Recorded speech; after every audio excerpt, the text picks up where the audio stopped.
sing him a special song to calm him down.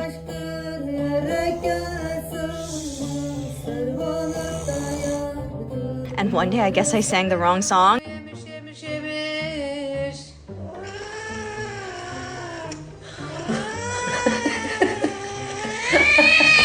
He got so mad.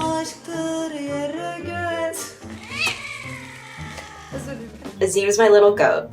He was really sick when I got him, and the only thing that comforted him was this one song I sang. And he absolutely loved it, and it almost sent him into a trance.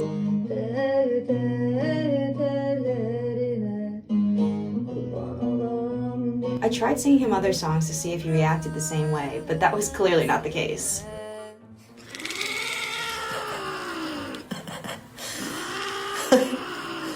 He got so mad when I changed the song.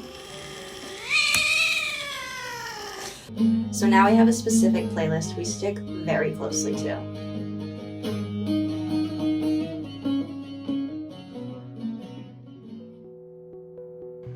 He was actually scheduled to be euthanized within hours when I first laid eyes on him.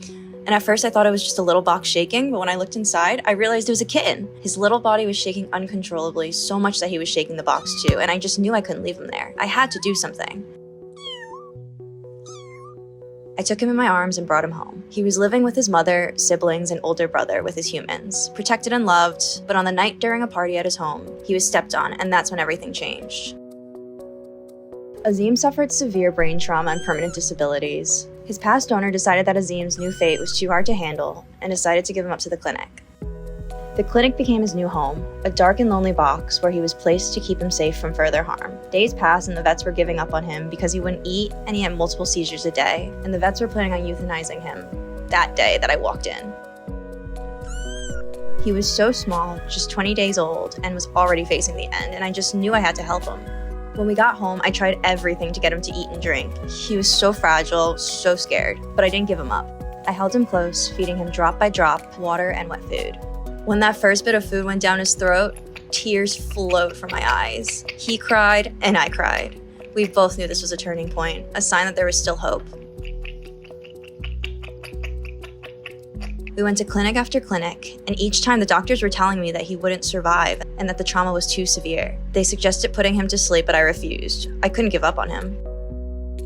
Slowly, Azim began to show signs of life. He had so many attacks, sometimes 6 in just 1 hour, but he fought through each one. I sang to him to get him through it, and he loved it. I dedicated my entire life to him and other disabled cats, singing to him and making sure he felt loved and safe every single day. I was his mom and he was my special little boy. 3 years later, Azim's defied all odds. He is still partially disabled today, but he's here, he's alive, and he's happy. And as long as I'm here, I'll keep singing his favorite song, the one that calms him down, and I'll never stop fighting for him.